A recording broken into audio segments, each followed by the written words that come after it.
Just a Talking. Welcome to Just a Ticket, the Transport for Wales podcast. Today we're in our headquarters in Pontypridd in Llys Cadwyn, and I'm really pleased to be joined by... Hi, James. So I'm Alexia Course. I'm the Chief Commercial Officer here at Transport for Wales. Welcome, Alexia. I know you've been on the podcast before. Yep. Today we're going to have a chat about commercial revenue, earning money for the business.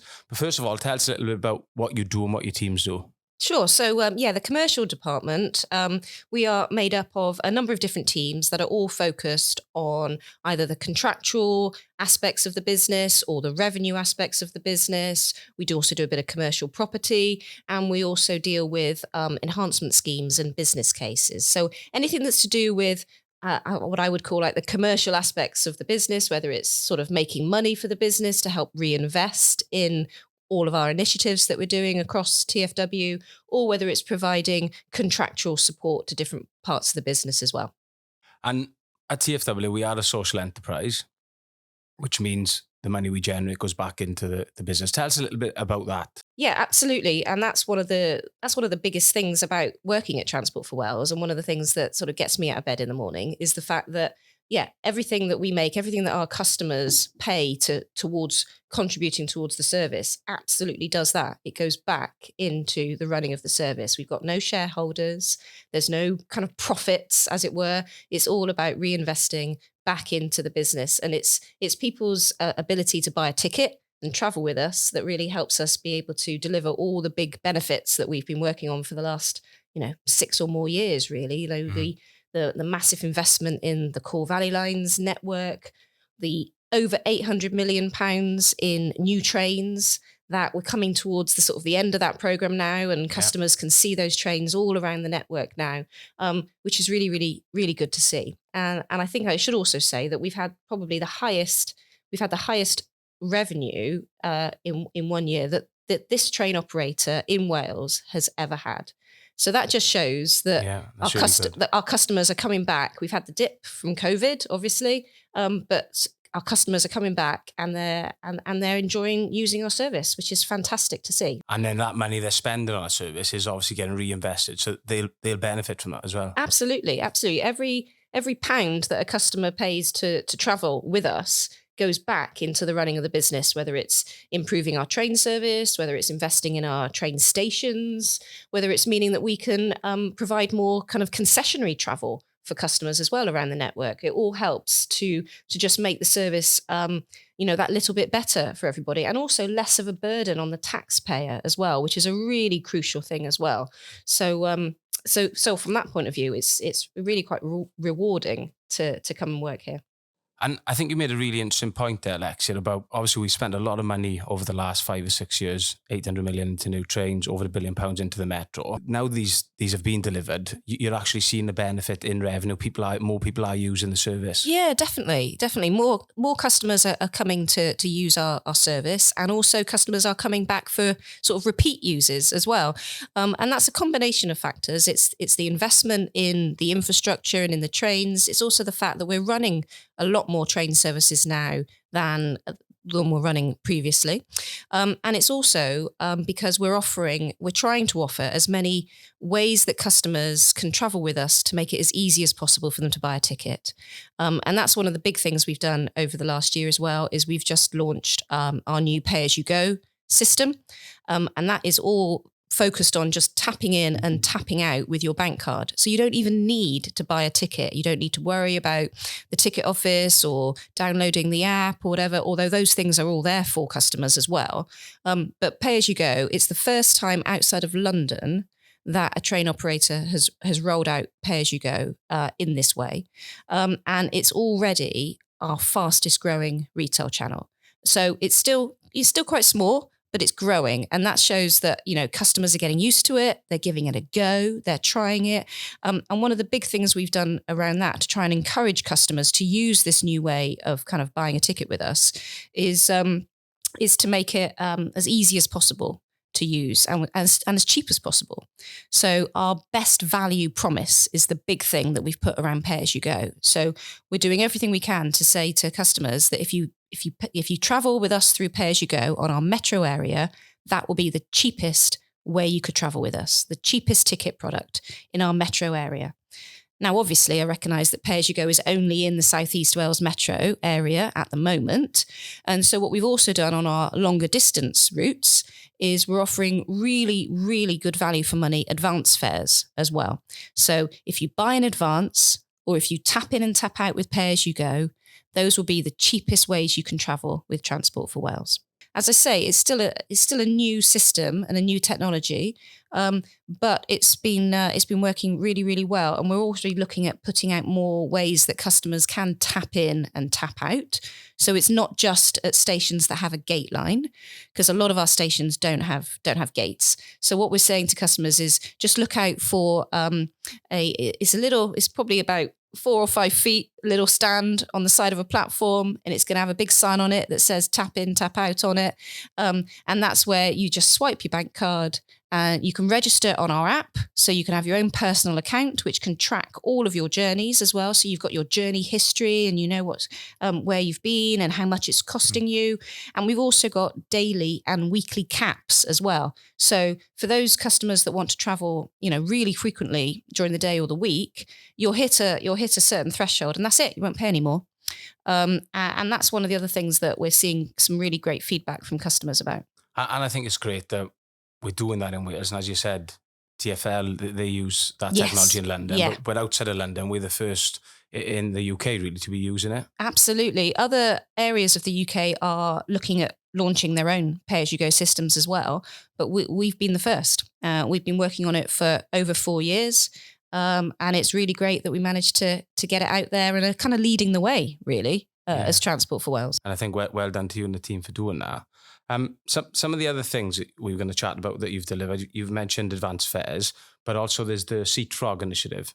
Yeah, so that's something that some of our other operators around the UK use. So we've partnered with Seat Frog because we have a first class proposition on our Marches service, which is the line that goes from Cardiff up to Manchester and round to Holyhead. And you have a wonderful first class offer for food. We've got a fantastic first class dining carriage on there, but we don't think it's as well known as we'd like it to be. We've done quite a lot of marketing and we have a lot of promotions, but we still don't think that it's quite as well known. So what we've done is we've partnered with Seat Frog, which is an app that you can just download on your phone, and there's that you can auction. They do auctions for upgrade tickets.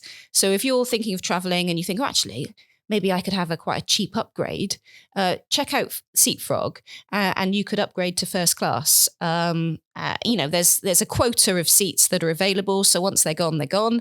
But it's just something else that we're just trialing, just to try and encourage customers to give our first class dining carriage a go.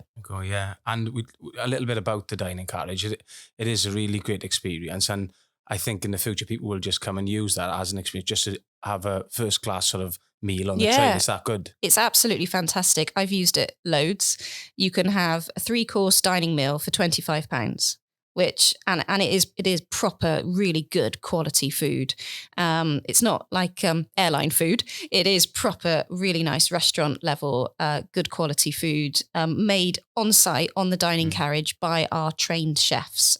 So it's absolutely fantastic, and we just hear no end of positive feedback from our customers that use it. And the menu changes with different seasons. I know we did a Christmas menu. Yeah, absolutely. Nice. Yeah, so they change it every few months or so, just based on seasonal products or the time of year, that sort of thing. So no, it is a fantastic product, and I definitely encourage more of our customers to come and give it a try.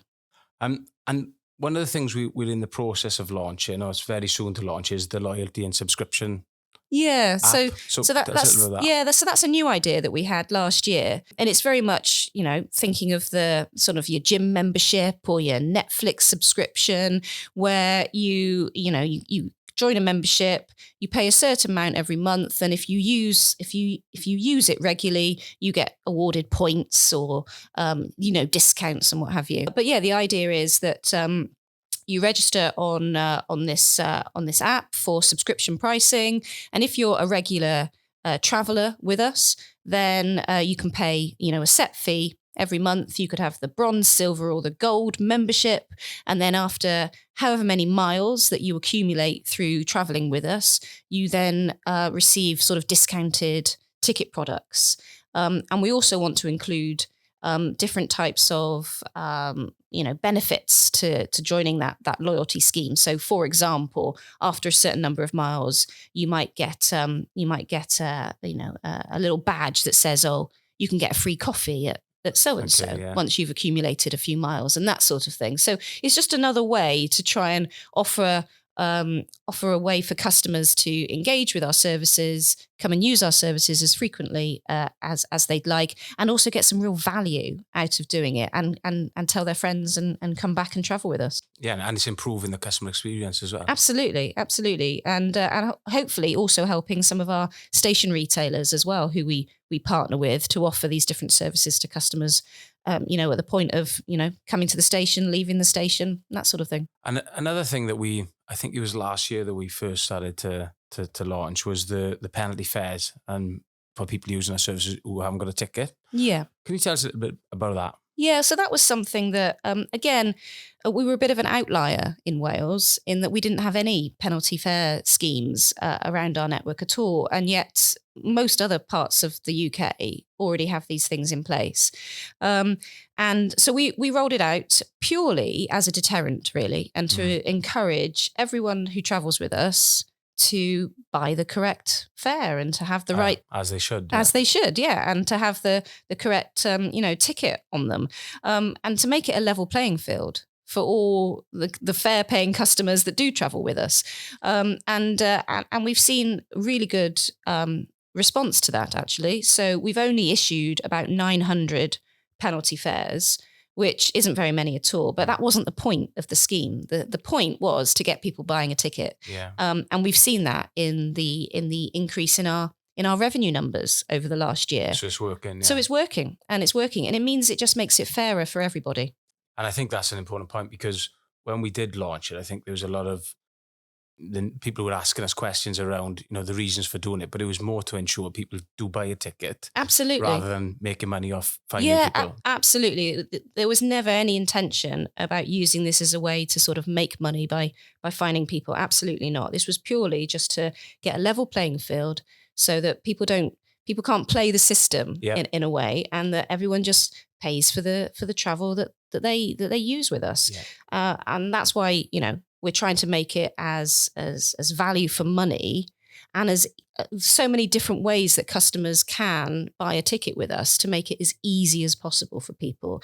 And that's why we're really embracing all the digital solutions now as well. So we've still got all of our ticket offices, we've got our ticket vending machines on our platforms, but we're really embracing using our app as much as possible, and now pay as you go, and then partnering with these other, providers like Seatfrog or like our subscription pricing app, so that, we can just try different ways of engaging with our customer base. It's experimenting what works. Yeah, absolutely.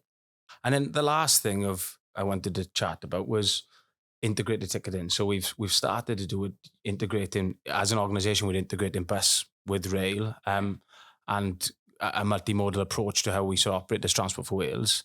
But tell us a little bit about some of the ticketing that we're already using in the network that joins up rail with the bus network. Well, again, something that customers may not be very familiar with is we've had for quite some time now a rail sail integrated ticket. So you could connect at Holyhead and get the ferry over to Ireland. So that's been an existing product that we've had. But focusing on bus, we've already created an integrated rail and bus ticket for people that want to connect to the airport down in Cardiff.